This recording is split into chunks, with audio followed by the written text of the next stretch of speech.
So I'm Trung. I'm a student at Victoria University of Wellington, and in this talk, I'm going to talk about routing in ISP, and particularly, I'm going to look at routing scalability and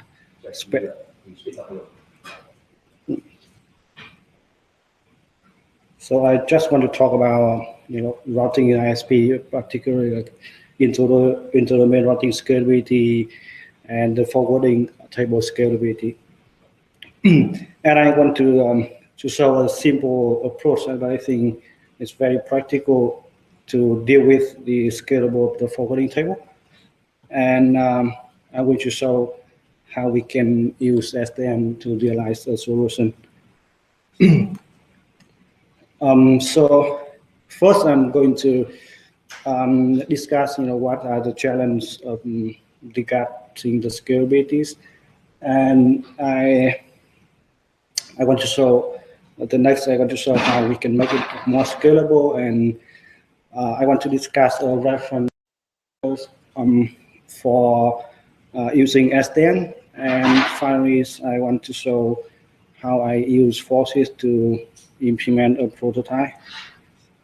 And this is a picture of the internet. Internet routings. We have very beautiful pictures made available by Barrett, and each bubbles here represent an IS. And the high-level view, the very simple views can be shown in this diagram. And we have an ISP, ISPs, and enterprise customers, consumer users. In the talk, I want to look at the ISP, particularly the transit ISP. The basics are the primary services that ISP transit IP provides the transit service. Basically, they allow the customer to send the traffic across the network, and they get paid for that. And in order to do so, the ISP need to know every destination available in the internet, and they turn this into forwarding entries in their routers, and they also have to advertise the customer networks to the internet as well.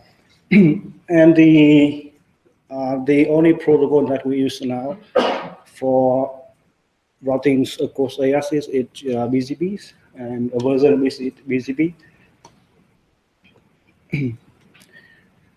So if we take a look at an ISP, we see the internal network is invisible from outside, and we can only see a number of app routers. And as I show here, we can see one routers have two main components here. We have to control and data plane. So BGP is an ISP used with other IS. They learn the full BGP tables, and it's distributed to all the app routers across the network. And each router turn this into a forwarding table. From the customer point of view, we can see the packets into one X routers and get out the network from the other. And what we can see in this diagram, the same BGP tables typically have very identical destination prefix. It's duplicate as multiple app routers. That happened the same with the forwarding table. And for each packet, the IP lookup is done twice, at one app routers and at another app. Although they follow the same egress link.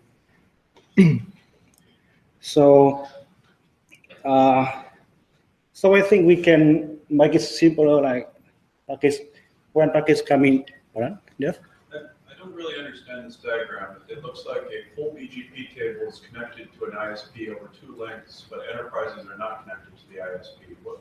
Yes, I think the missing link here, but it just represents a model. It's not like a physical link.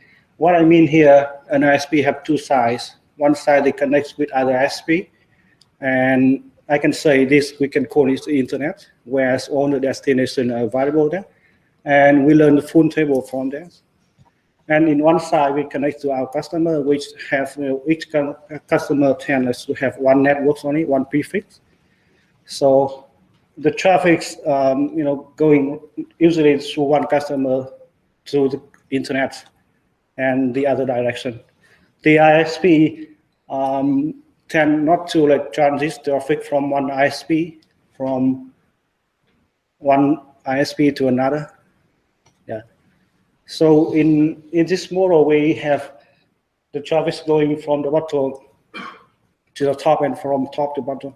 There's no traffic, of course, within the top link. And yes, it's my mistake that I missed the link over there, but it just represents, how the routings and forwarding is done within an ISP. Yeah. Yeah, so as I said, like we can see when the packet is going through this network, we double the forwarding tables and the IP lookup as well. So what is the challenge? I don't know why we don't see the full. Yeah. So on the left-hand side, yeah, we see the BGP tables captures over the years since 2011, 2017. So it doubles every year, and at the moment we have around like 700 entries. And that means one thing, like the ISP need more bigger routers with larger TCAMs table, and it costs more. On the other side, the main service that they provide, the main income is channel service. It's declines almost 60% over the last 2 decades. So it's like one thing that I think ISP need a efficient solution but low cost. And in my opinion, SDN is the suitable replacement for the existing ways that they build the network using commodity hardware, which is, I think, it's much cheaper than the existing BGPs. So a quick look at the literature to see, how we can deal with the scalabilities of BGP and forwardings. Sorry, please try to speak up as much as you can. Yeah. You mean to Please louder? Please speak louder. Okay. Yeah. No, it's somehow like go down.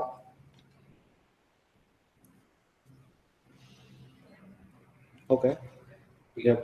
Yeah, please speak louder. Yes. Okay. Thank you. So a quick look at how we deal with, and a simple survey from literature, we see there are 2 different approaches that we are taking.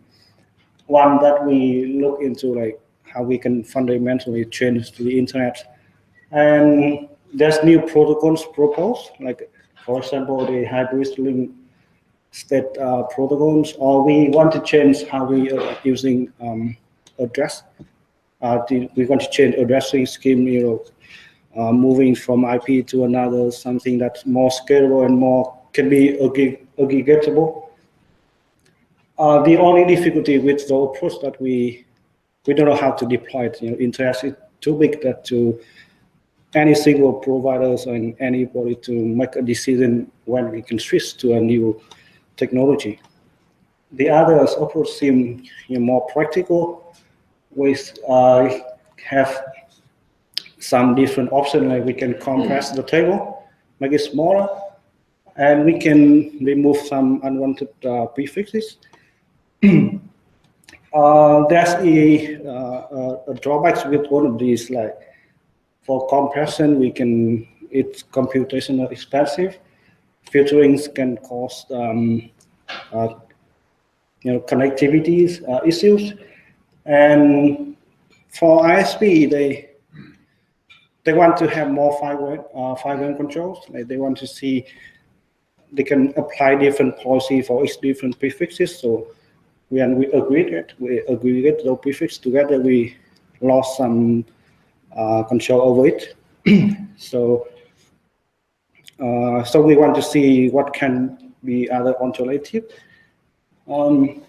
So yes, we take a look at this diagram again. We see assume that we can divide the tables, the BGP tables, into a smaller one. And we say, okay, each router only keeps half of the tables on the portion of the table. And if we can program the network right to say the packets coming at one router and egress at another, and we say this packet has been processed, has been looked up already, so we don't need to do it as the egress router anymore. Yes, and in doing so, we can reduce the number of entries each routers have to maintain. And of course, we can, in a perfect world, we can double the scalabilities of the routing table. So this is show how it actually works. Assume we have this table, and it's very perfect to aggregate the prefix into two single tables. And if we say all packets belong to the first table going through this path, like S3, S5, and S, yes, and the others going through S4 and S6. So we can say the first router or switch only keeps one entries. The others, switch 3, for example, keep 2 other entries, and switch 5 2 other entries. So at the end, where the packets come in and go out at 2 different hosts out on the other side, we keep the same semantics of the full table. The packets either be dropped or be processed one of the entry. So this is how we want to do it. And we don't want like from the management point of view to see all those things happen. And so we want to introduce a concept like router abstraction. It's not something novel, but we say if the networks can be abstracted at a single router with a table that can be scalable, and all of these are invisible to a policy server or management, so we can realize those transparent to operators or to engineers' point of view. And we can do that with SDN. So if we put all those things together, so we can say an ISP, internal routings can be as a single router. But we don't want to be too optimistic. So we say instead of abstract the ISP as single routers, we can say we can do it at the port level first, because I think the latency between switches and the controllers can have a lot of performance issues. So an ISP where the ports located, as many different locations, the latency can be high. So it's not a practical way to abstract on the X routers at a single one. Instead of we say, okay, we do it at the port level, and and we can separate the two routing functions, which is the interrogating routings between the X routers, and within the X router, And we can use different controller, like for the one network between the port. There's another solution like SDN1, something like that. And those can be handled by two different controllers. And for inter-domain routings, we can introduce a new component like a policy server to handle routing between the ports and with the other ISP without knowing what inside a port. Yeah. So to support, like to study those things and see what can be the best way to decompose the tables and distribute the table to switches, we need a model, and I propose a very simple model with of forwarding tables which can be decomposed into very small one, and a set of paths between X routers and the capacity of decom for each switch, and then it's come with a set of constraints to make sure that the forwarding semantics is preserved, and then we can come out with a lot of other optimization problems, like we want to minimize the rule duplications, or we want to minimize the rule movement, like if the path chain, the last rule have to move from one path to another. So it can be multiple optimization of problems with this model.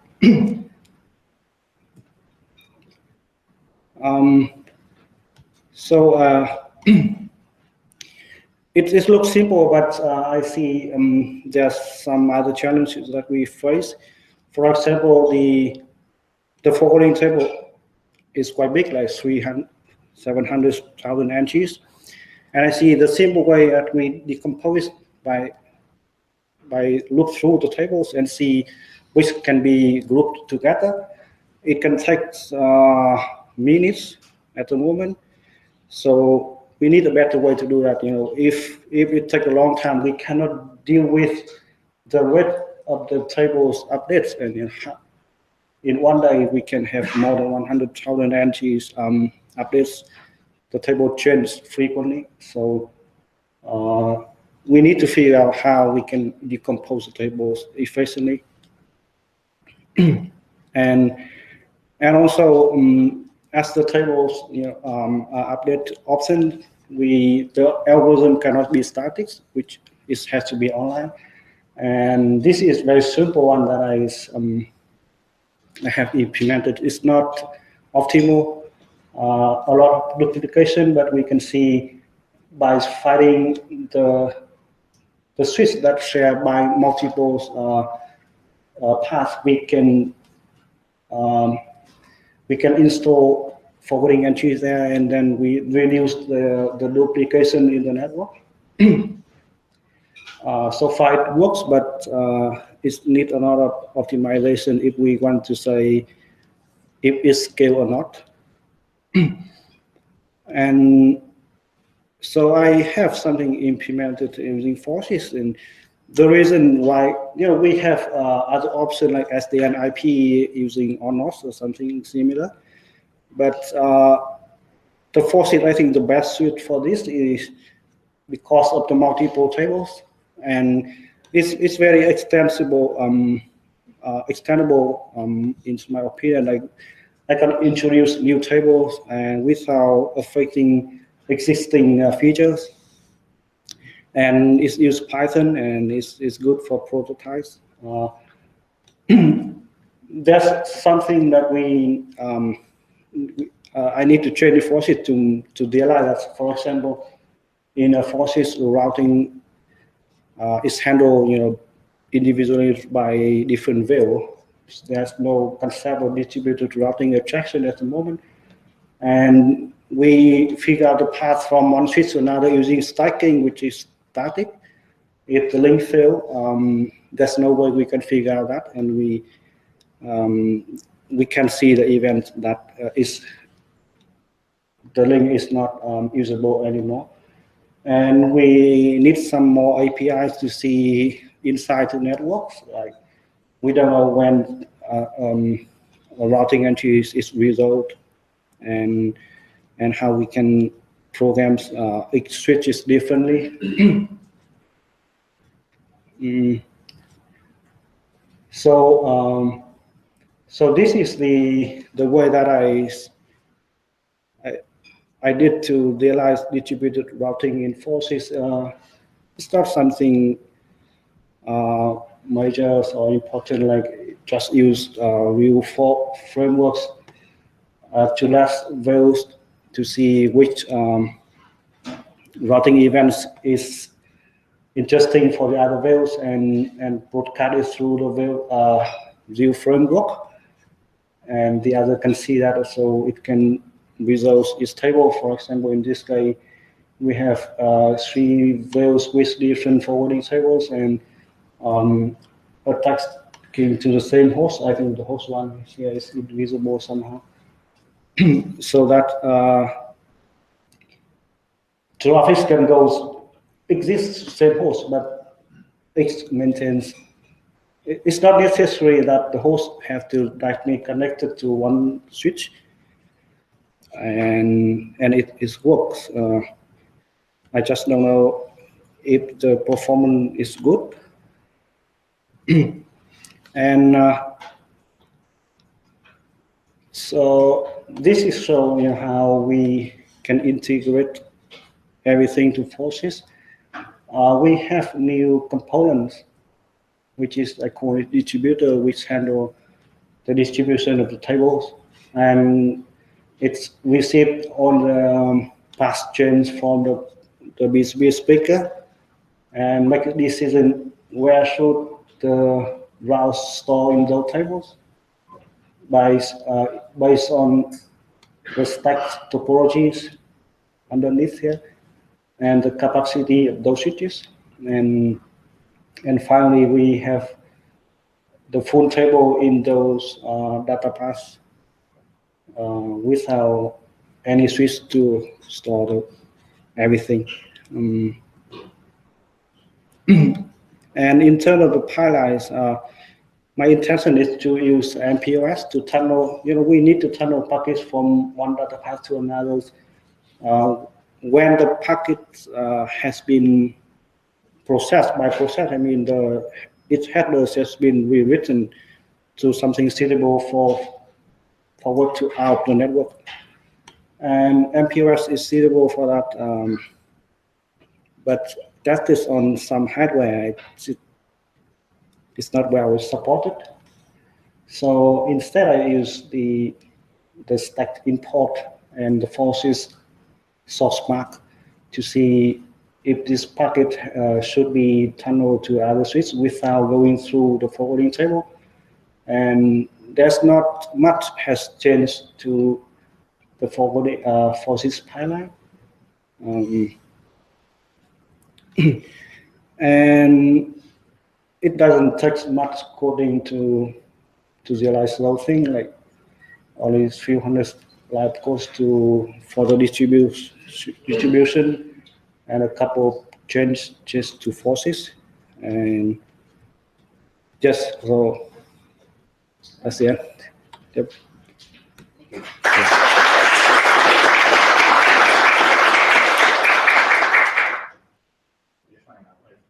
Questions that I just wanted to ask everyone to start with, because obviously we talked about this question before, but like the idea of a distributed router is like a great one to probably like explore how to do it, because at the moment it's quite data path centric. So Yeah. it seems like it's quite interesting to explore how to spread things out. Because there are several different ways to do it, so it'd be nice to support that engineering thing. Yes, I think, yeah. Thank you. So nice to